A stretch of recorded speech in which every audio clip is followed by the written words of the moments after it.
All right, Coach, here we are, tournament time, but this time you guys are hosting a tournament. Pretty excited to have all the games here in Lynchburg? Well, you're getting hyped up.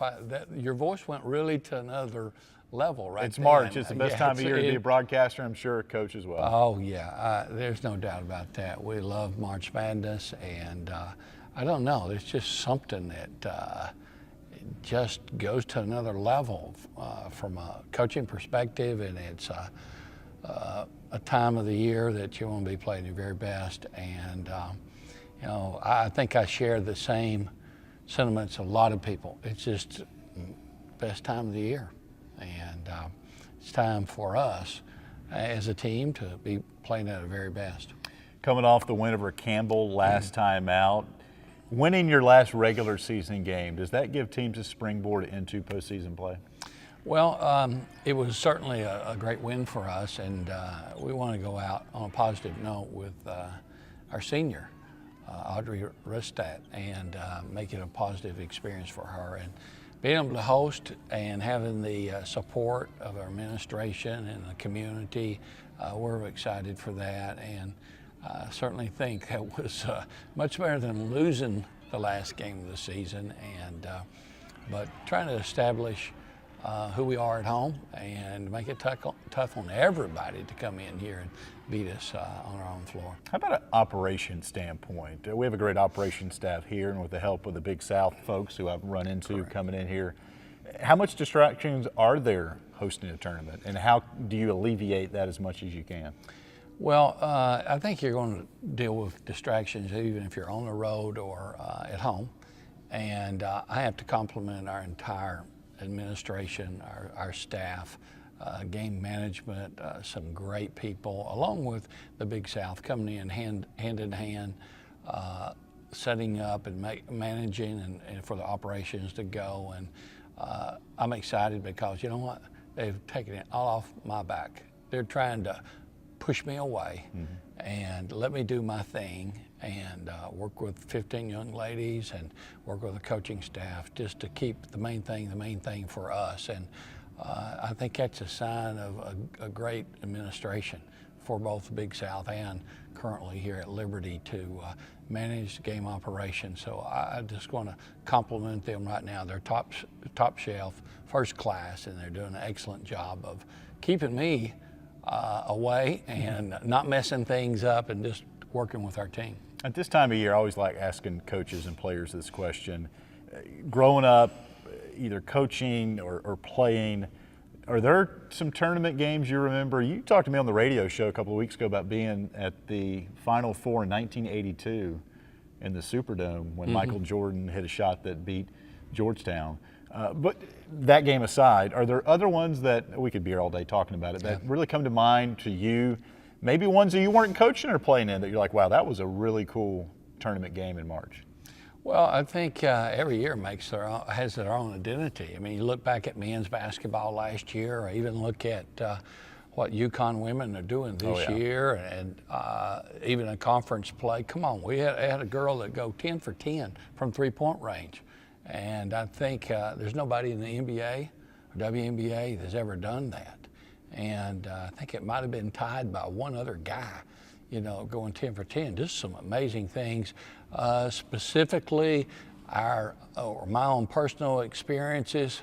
I've had some great ones. One just sticks out in my mind right now. I didn't say this is the best one, but Sweet 16 experience. Yeah. One particular game was our Lady Flames going against DePaul, and the lineup was number 1 versus number 2 in the nation in rebounding, number 1 in offense and number 2 in defense. And that was a game that I was blessed to coach in, but I don't know if I did very much coaching because those two teams were so prepared. They were just ripping and going and up and down the floor. And I do remember maybe having a 10-point lead with about 4 or 5 minutes to go, and you know, thinking, hey, we're going to sit on this. Then 2 minutes we're down 4.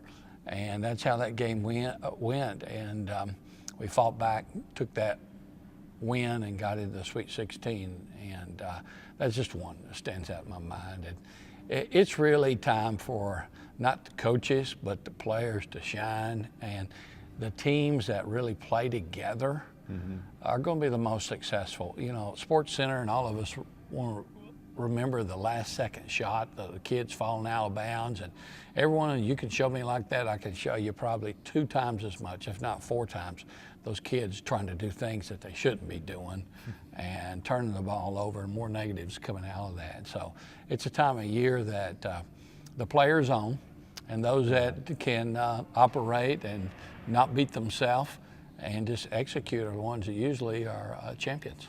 Final thought here, you get the first round bye, face off against Charleston Southern around 2 o'clock on Friday in the quarterfinals. Second game of the day on Friday. Third matchup against the Buccaneers. What's it going to take to beat them a third time? Well, I think there's some truth in it. It's hard to beat somebody 3 times. The matchup between 4 and 5 is always the best, you know, regardless of what conference or if it's men or women. So we know it's going to be a tough game. A team that's going to be well prepared. They have a week to basically prepare, or a little under a week. And they're well coached, and a team that has great guard play. And we're just going to have to neutralize that guard play if we possibly can. They're outstanding. And just try to get into a rhythm on our own floor without putting too much pressure on each other and you know, faltering on some things that we can possibly do. Yeah, it's going to be a big game for us, and we have to come prepared and ready. Our victory down at their place, we tied our record with making 12 threes in one game down there, or that game could have been won by them. So it's 2 very balanced teams. Liberty, Charleston Southern in this situation, but any time a 4 and a 5 go at it, you've got to be on your toes, and hopefully we're prepared at this time. We're pulling for you and your team, Coach. Always enjoy catching up with you. Thank you, Alan. Don't forget, Friday, Liberty, Charleston Southern, quarterfinals of the Big South Tournament. A lot of ways to access the game. Jamie Hall will have radio play-by-play on 90.9. You can log on to libertyflames.com to find the video link, but better yet, great ticket deals here for the Vine Center all weekend long as Liberty hosts the Big South Women's Basketball Tournament. For the head coach, Carey Green, I'm Alan York for libertyflames.com.